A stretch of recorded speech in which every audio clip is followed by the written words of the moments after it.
Azoul, bonsoir et bienvenue sur Berbère TV. On est maintenant à 2 jours, 3 jours des élections présidentielles. Ce soir, nous accueillons M. Éric Zemmour. Azoul, bonsoir.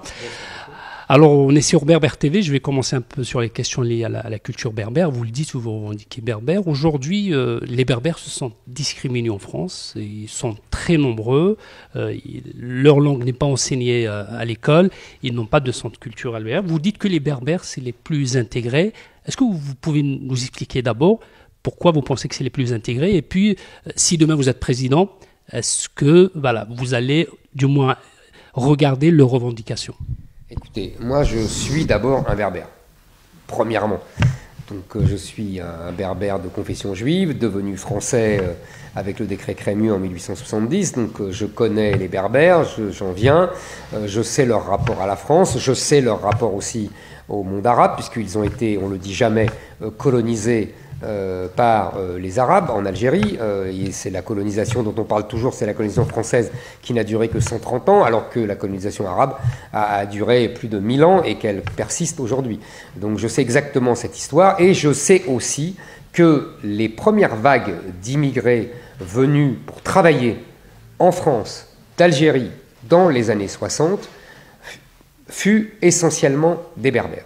Ce sont des gens qui ont travaillé et qui ont effectivement se sont assimilés à la culture française, sont appropriés l'histoire de France, exactement comme ma famille. Vous savez, pour les berbères, la France a été un libérateur. Il faut jamais oublier cela. De la colonisation arabe, justement, ou ottomane. On n'a pas le même rapport en Algérie entre les Français et les Arabes et les Berbères. Il y a eu évidemment des Berbères qui ont finalement fait et cause pour l'indépendance de l'Algérie, et il y a aussi des Berbères qui ont choisi la France.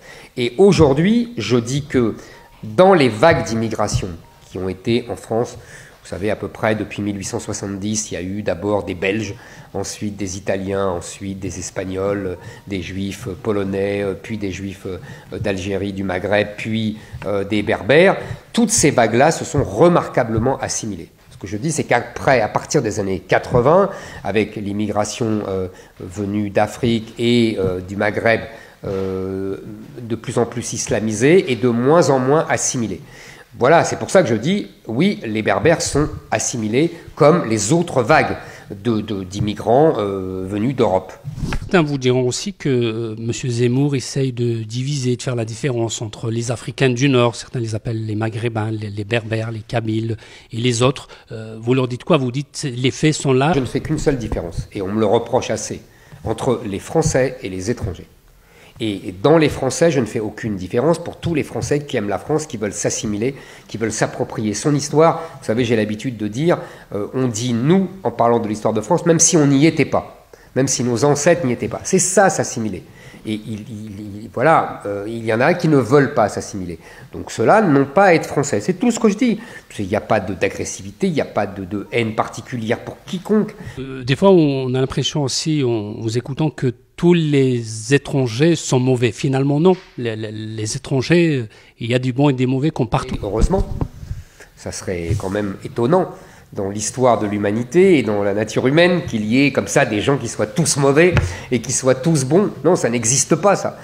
Les individus sont différents. Mais il y a des effets de masse. C'est-à-dire qu'aujourd'hui, quand vous allez à Saint-Denis, quand vous allez à Roubaix, vous avez l'Afghanistan à quelques heures de Paris. C'est ça le problème, c'est que quand il y a trop de monde qui vient d'une même culture, d'une même civilisation différente de la civilisation française, qui repose, je le rappelle, sur le christianisme et sur la culture gréco-romaine, quand il y a trop de monde qui vient d'une civilisation différente, en l'occurrence arabo-musulmane, et l'endroit où il y a cette concentration n'est plus en France, c'est une enclave étrangère. C'est pour vous dire, donc là on n'est plus en France, parce que les gens vivent comme là-bas. Parce que tout simplement, ils sont majoritaires. C'est même pas un reproche que je leur fais, c'est humain. Le reproche que je fais, c'est aux autorités françaises de les avoir laissés rentrer, et deux, de ne plus faire respecter l'assimilation, de ne plus imposer l'assimilation. Mais Emmanuel Macron refuse l'assimilation, il l'a dit. Il est en vérité pour un système multiculturel avec des communautés qui vivent selon leur religion, leur culture, leurs mœurs, Et tout ça, comme l'a dit son ancien ministre de l'Intérieur, Gérard Collomb, finira mal. C'est-à-dire que des gens qui sont aujourd'hui côte à côte, je le cite, seront finalement face à face. Je pense que la seule méthode pour empêcher cet affrontement final, pour empêcher cette violence qui déjà se répand partout, enfin on le voit, la délinquance a explosé, vous vous rendez compte qu'il y a eu, il y a 1800 agressions par jour en France, que la délinquance des mineurs isolés, ce qu'on appelle les mineurs isolés, en 5 ans a augmenté de 400%. Vous vous rendez compte, c'est colossal. Donc on le voit et ça va s'aggraver si on n'arrête pas l'immigration et si on n'impose pas l'assimilation à ceux qui le souhaitent. Et ceux qui ne le souhaitent pas, eh ben, repartiront ou resteront étrangers et nous expulserons les clandestins et les délinquants et les fichiers S étrangers. Comment vous allez faire, comment vous allez obliger ou comment vous allez travailler avec les pays du Sud, notamment si je prends l'Afrique du Nord, les pays du Maghreb, comment vous allez faire justement, que ce soit ceux qui sont au chômage après 6 mois, soit les délinquants, comment faire pour que ces pays acceptent de reprendre? Le premier voyage que je ferai, ça sera dans les pays du Maghreb, pour justement aller négocier avec eux cette grande refondation de nos relations, à la fois dans le respect réciproque, mutuel, et pas dans la repentance, mais pas non plus dans le mépris des uns pour les autres. Dans le respect réciproque, ce sont des pays indépendants depuis maintenant plus de 50 ans. Nous devons parler d'État à État, de nation à nation. Nous devons supprimer tous les accords privilégiés, par exemple le fameux accord de 68 franco-algérien qui facilite l'immigration en France. Ça doit être supprimé, tout cela, c'est terminé, la période est passée. Nous ne sommes plus dans l'après-indépendance.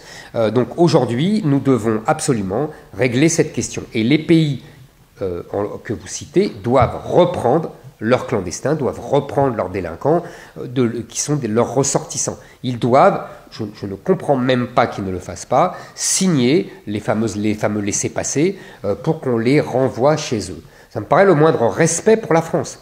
Et s'ils ne le font pas, la France usera de ses moyens de pression, ce qu'elle ne fait jamais, ce qu'Emmanuel Macron n'a pas fait, sauf là depuis quelques semaines et encore de façon cosmétique. Je supprimerai l'aide au développement, puis si ça ne suffit pas, je supprimerai les visas de tourisme venus de tous les gens de ces pays, et si cela ne suffit pas, je saisirai les biens des dirigeants de ces pays en France, et si cela ne suffit pas, je bloquerai les fonds de la Western Union envoyés par les familles de ces pays de France vers leurs familles d'origine. Je serais désolé d'utiliser ces moyens, je n'ai pas du tout envie d'utiliser ces moyens, mais il faut que les dirigeants de ces pays cessent de se moquer de la France et reprennent leurs clandestins et leurs délinquants. Emmanuel Macron a dit ce matin que finalement la France n'a pas été submergée par les immigrés, contrairement à ce que disent certains, j'imagine qu'il parlait de vous. Vous lui répondez quoi? Emmanuel Macron ne vit pas dans le monde réel. Voilà, il ne vit pas dans le monde réel. Il pense qu'il ne voit rien de ce qui se passe. Il ne voit rien des violences. Il ne voit bien rien des souffrances de son peuple. Il se moque de son peuple. Pour lui, si vous voulez, le destin est déjà écrit. La France donnera toutes ses compétences et ses souverainetés à l'Europe. Et la France, le peuple français, sera noyé dans l'Afrique. C'est ça. Lui, ça ne le dérange pas. Voilà, moi ça me dérange. Moi je veux me battre contre cela, je veux me battre contre ce fameux grand remplacement d'une population par un autre, d'un peuple par un autre, d'une civilisation par un autre, d'un mode de vie par un autre mode de vie. Je pense que le peuple français ne peut pas et ne tolérera pas cela. Je vais vous poser une ou deux questions et puis je sais que vous êtes très occupé. On a l'impression aussi que la majorité de ceux qui ne sont pas assimilés ou ne sont pas intégrés comme vous le dites, c'est des gens qui sont nés ici. On a l'impression que ceux qui arrivent plus tôt s'intègrent, trouvent du travail, mais beaucoup des jeunes, et tous ceux notamment ceux qui ont fait des attentats, c'est des gens quand même qui sont nés ici, leurs parents sont nés ici. Nous avons un double problème. D'abord, il n'y a quasiment plus d'immigration de travail. Aujourd'hui, sur les 275 000 titres de séjour délivrés en 2020, vous avez seulement 12% qui viennent pour travailler. Tout le reste, c'est regroupement familial, immigration familiale, étudiants, humanitaires, etc. Donc ça, c'est un vrai problème. Et on a un taux d'inactivité des étrangers extra-européens qui est à 55%. Il y a 55% des étrangers extra-européens qui ne travaillent pas, qui sont chômeurs ou inactifs. Ça, c'est le premier problème. Et il faut régler ce problème.